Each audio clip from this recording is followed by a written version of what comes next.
So for today's video, gawa tayo ng leche flan for preparation sa Noche Buena.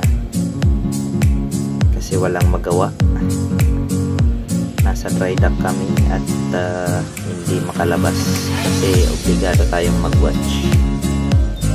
So ngayon, prepare ko yung mga ingredients para sa paggawa ng ating leche flan. So kung makikita nyo, nanda ko ang isang tasang asukal na gagamitin natin mamaya sa paggawa ng leche flan.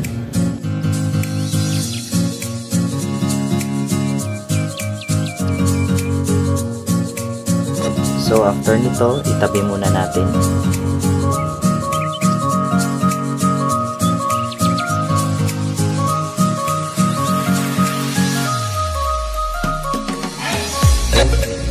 Sa susunod na ingredients ay kondensada. Ini-estimate ko muna kung ilang sukat ang ilalagay ko mamaya kapag hinalo na.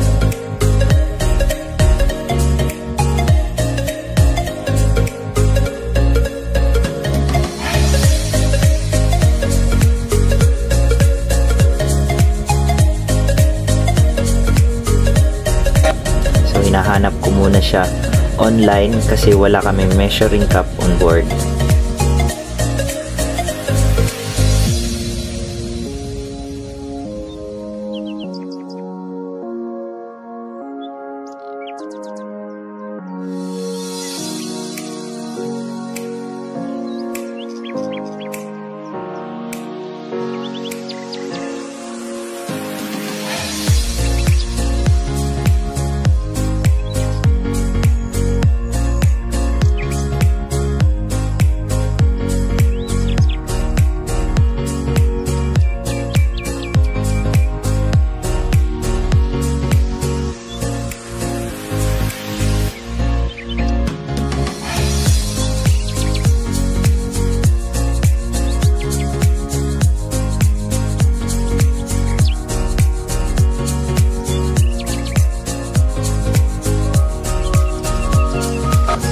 So ngayon, i-prepare ko yung main ingredients ng leche flan natin, yung itlog. I prepared 10 pieces of eggs for around 2 servings of leche flan.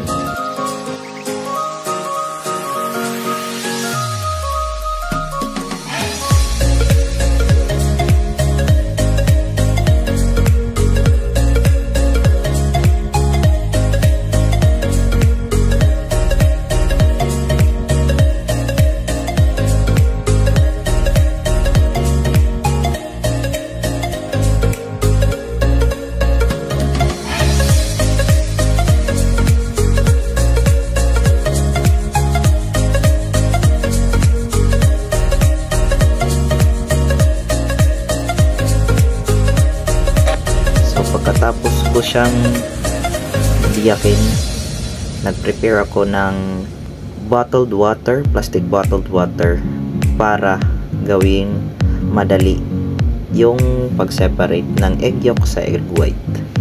Pero as you can see, medyo mahirap pala.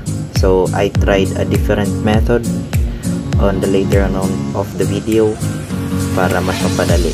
Kasi as you can see, may nababasag akong egg yolks na hindi mahirap na siyang tanggalin if mabasag na.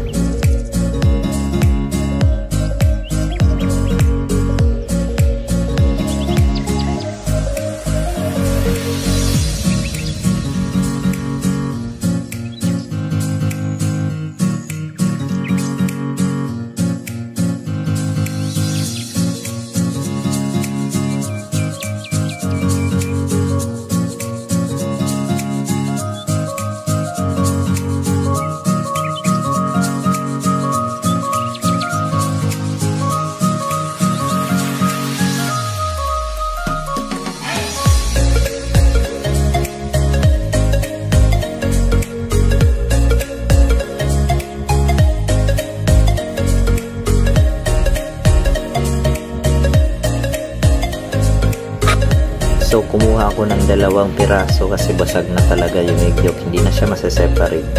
So ngayon, yung ginawa ko, yung technique na nalaman ko pa nung nagbe-bakery pa kami nung elementary ako.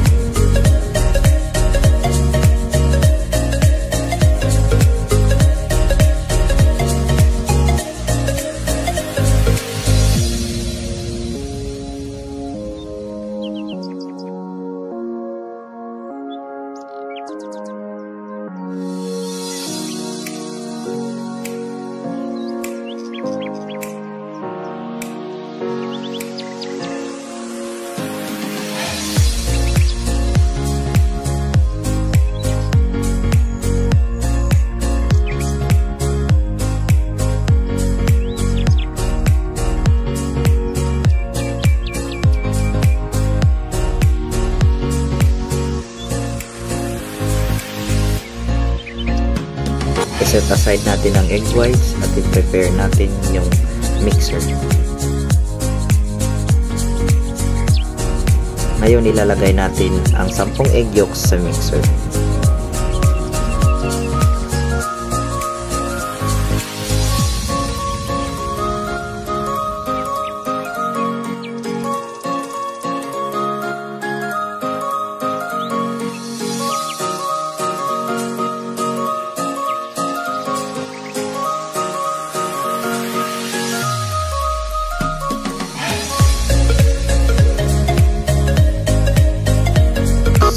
Katapos natin ilagay yung 10 egg yolks, i-whisk natin hanggang maging soft na siya.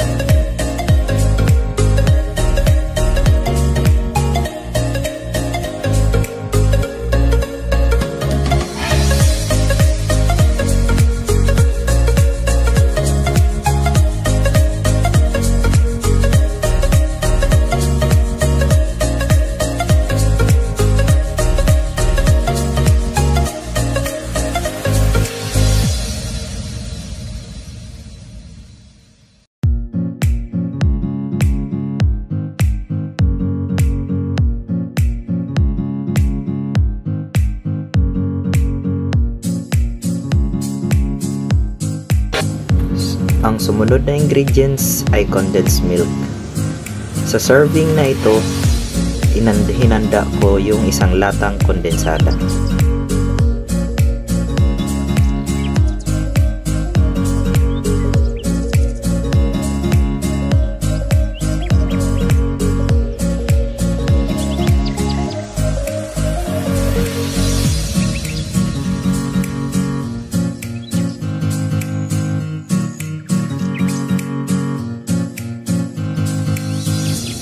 Ilagay lang natin lahat ng ingredients sa mixer.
Habang pinapatulo ko ang condensed milk, nag-prepare din ako na 1 tasang fresh milk.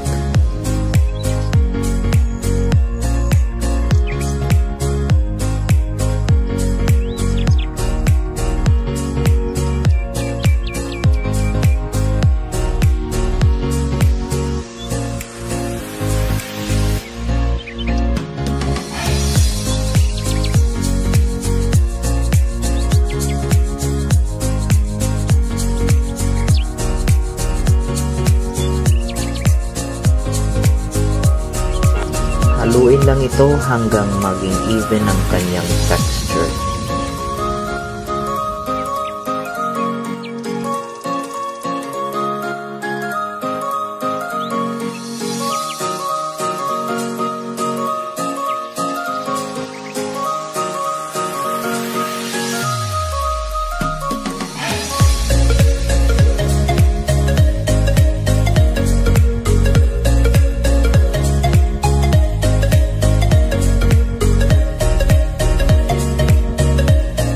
Dito tinatanggal ko yung mga nakadikit na mga ingredients sa mixer.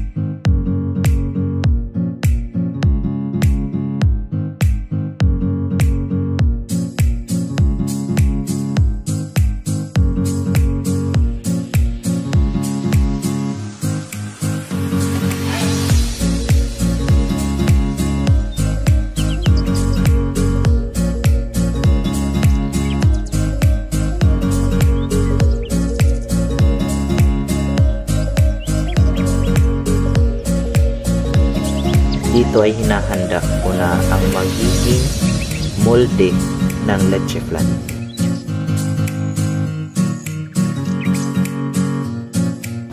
Dito ko rin ilalagay yung asukal na hinanda ko kanina. Pero hindi ko mauubos yung isang tasang asukal sa liit ng molde.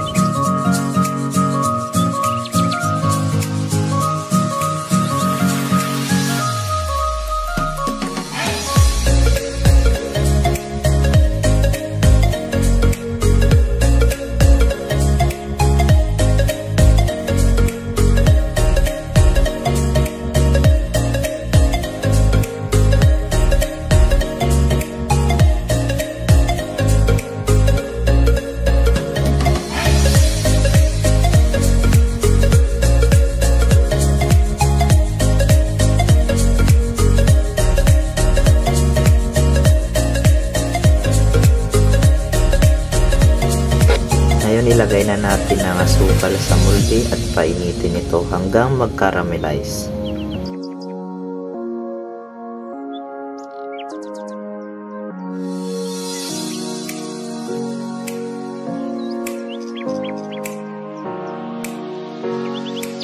Maiging ikot-ikutin ang molde para hindi masunog ang asukal.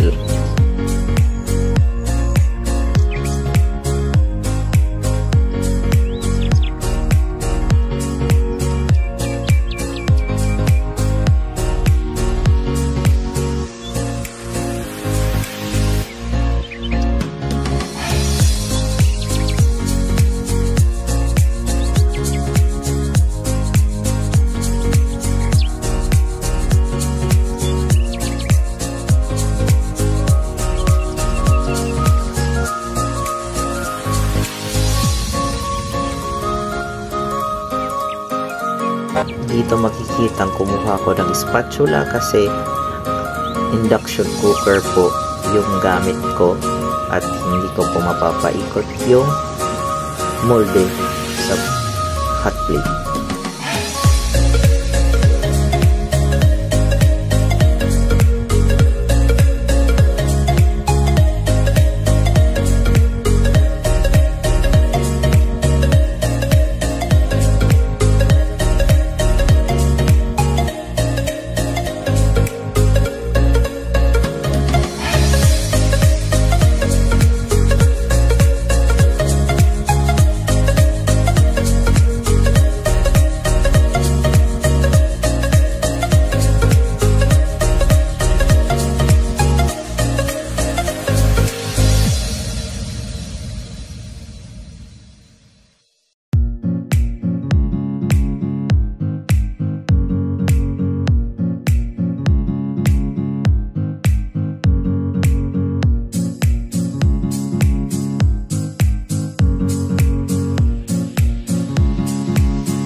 Tapos ang isa, gawin din sa isang molde.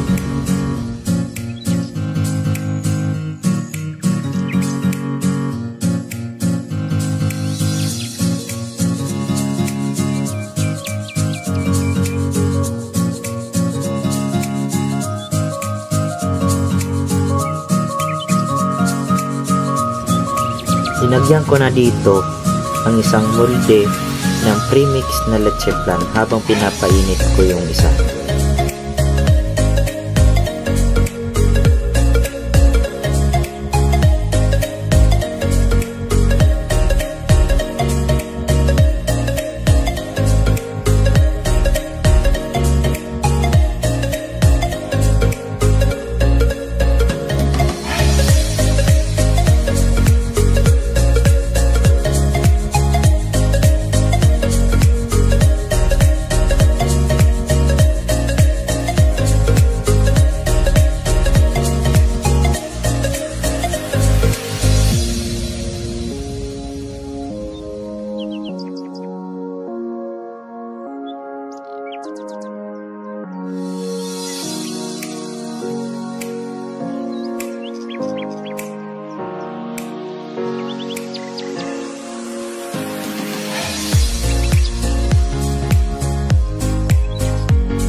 Ibuhos ang natitirang premix sa pangalawang molde.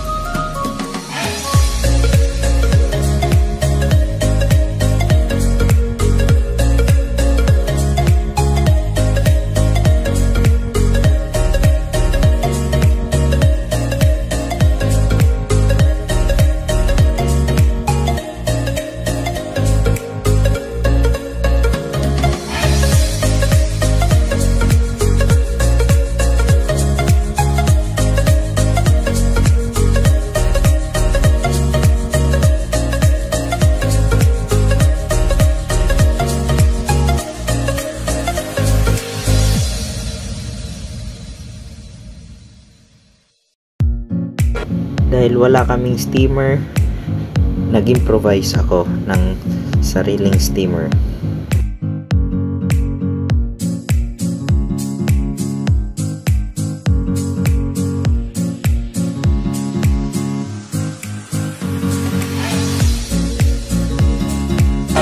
Gamit kong tinidor para ma-elevate ko yung molde sa kumukulong tubig.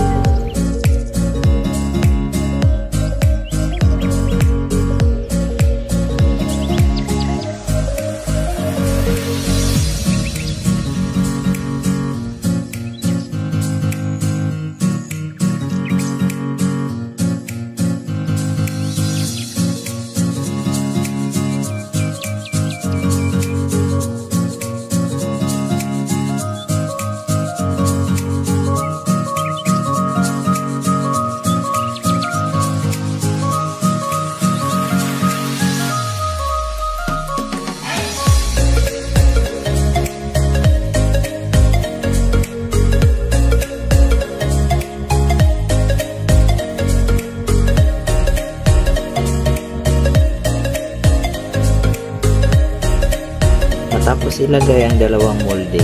Lutuin ito ng 30 to 35 minutes.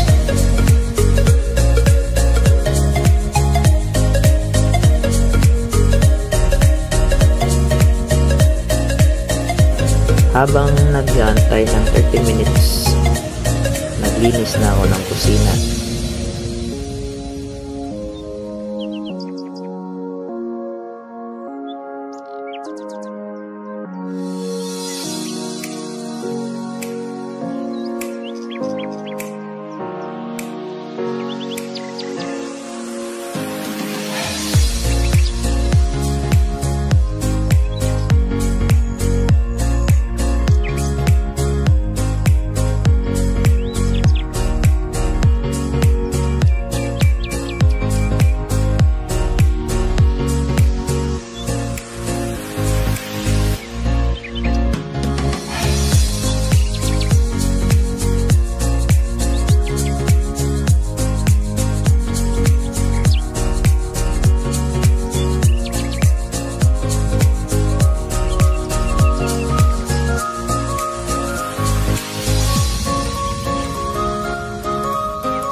after 30 minutes, chinik na natin kung luto na nga ba siya.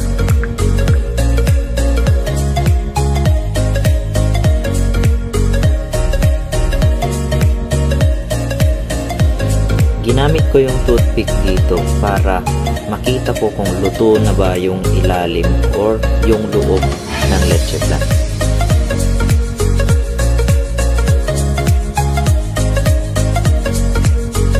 Luto na yung leche flan. Tara, ihain na natin.